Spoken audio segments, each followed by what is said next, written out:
Hi, I'm Russell Ray, Managing Editor of Power Engineering Magazine and Chairman of PowerGen International. As you can see, PowerGen International is well underway here in Orlando, Florida.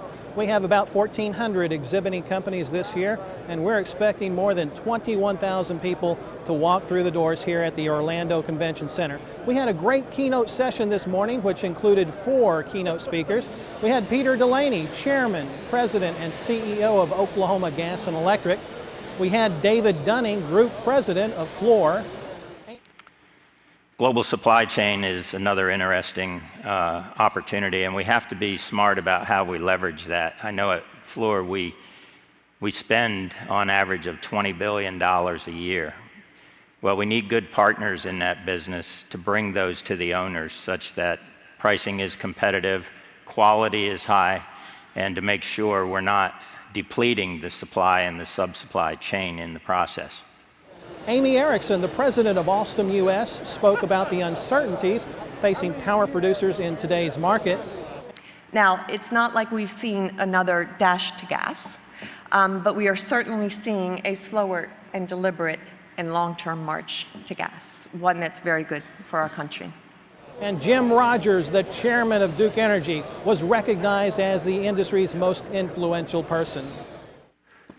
I am really honored to receive this recognition.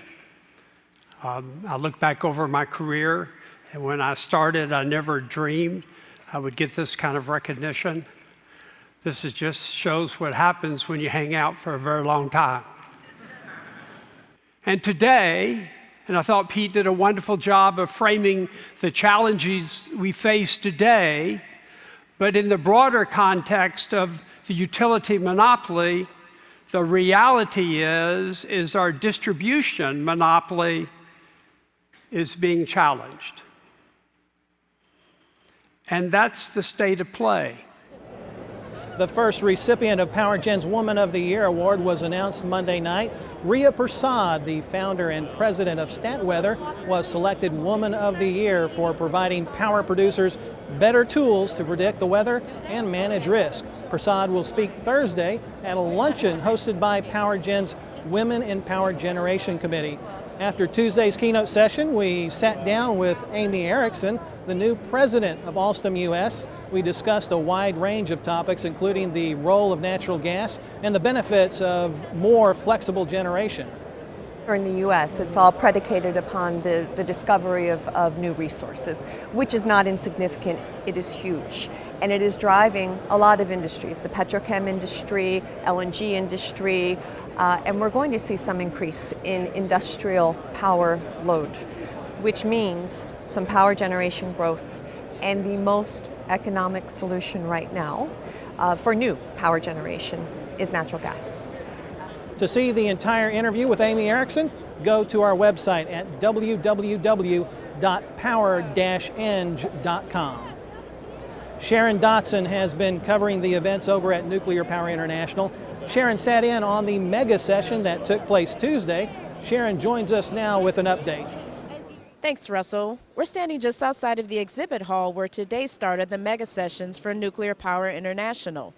The afternoon session was about different nuclear projects from around the world, kind of giving an update on just what's going on.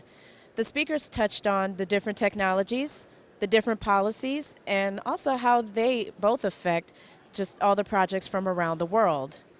They also spoke a little bit about Westinghouse's AP1000 reactor, how it is being used not only in projects here in the U.S., but also in a couple projects in China.